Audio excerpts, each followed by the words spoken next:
Good morning people, नमस्कार। आप लोगों का स्वागत है। जैसे मैंने पिछला वीडियो डाला था हाइपर वेंटिलेशन को लेकर, उस पे लेकर बहुत सारे हमारे पास ऐसे सुझाव और प्रश्न आए।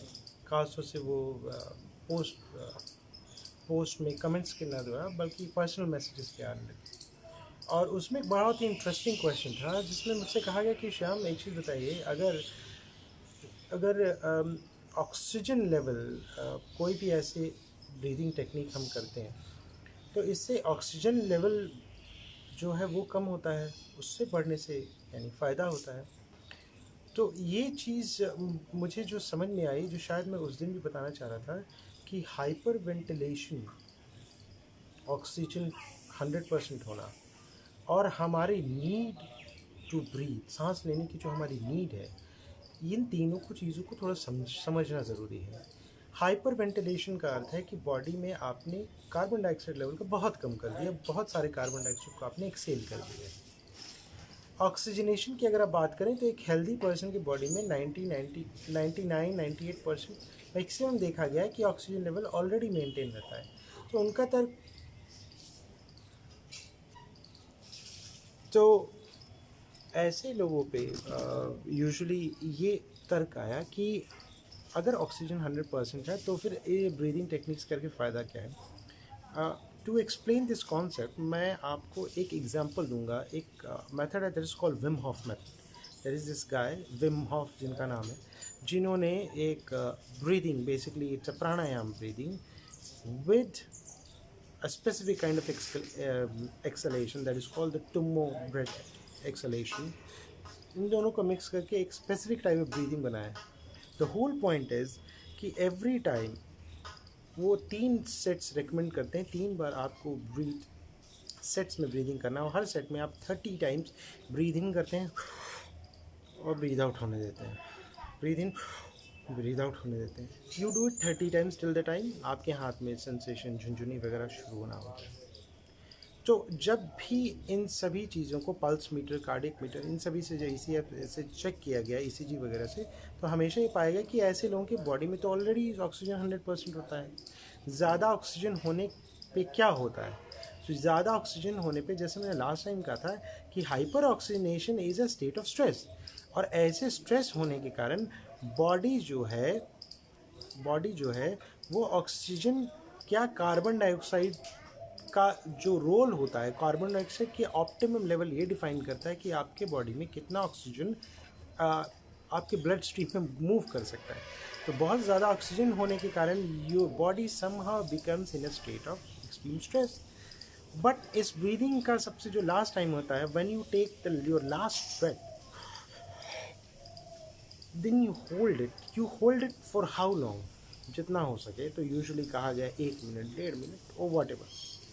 बट ये जब लास्ट ब्रेथ आप होल्ड करते हैं, व्हाट हैपन्स, ऑक्सीजन लेवल धीरे धीरे धीरे कम होता है, कार्बन डाइऑक्साइड लेवल धीरे धीरे बढ़ता है। कार्बन डाइऑक्साइड जैसे जैसे बढ़ता है, बॉडी रिलैक्सेशन के स्टेट में आता है, डायलेशन के स्टेट में आता है। And this last breath has a profound significance if you see metaphysically, energetically, from the pranayam point of view, because this is that moment of stillness where there is no mind. Again, I'm saying there is no mind, there is absolute stress, and there is no pressure from inside to breathe. Again, this pressure of breathing, even last time even I said कि जब आप बहुत ज़्यादा oxygenation लेते हैं तो आपको oxygen लेने की ज़रूरत नहीं है।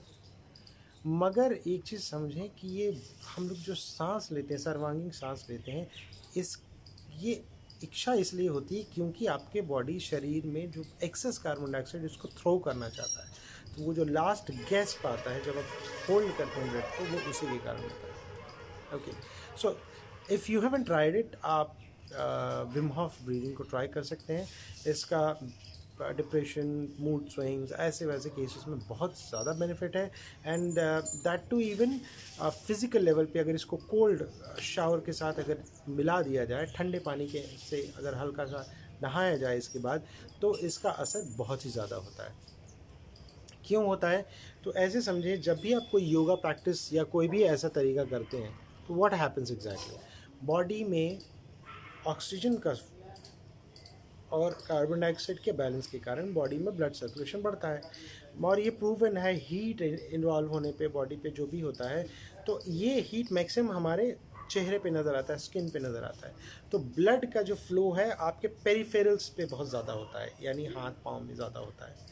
मगर विम हॉफ ब्रीदिंग करने के बाद जब आप कोल्ड शावर लेते हैं या आप कभी भी ठंडे पानी में अचानक से आप चले जाते हैं, तो क्या होता है, बॉडी आपका फाइट एंड फ्लाइट रिस्पॉन्स में चला जाता है। बॉडी में जितना भी ब्लड है वो ये समझता है कि अब बॉडी का टेम्परेचर सडन डाउन हो रहा है, इस बॉडी को सेव करना है। So whole body tries to save you, और इस केस में ऐसा होता है जो शायद अमूमन हमारे साथ नहीं होता।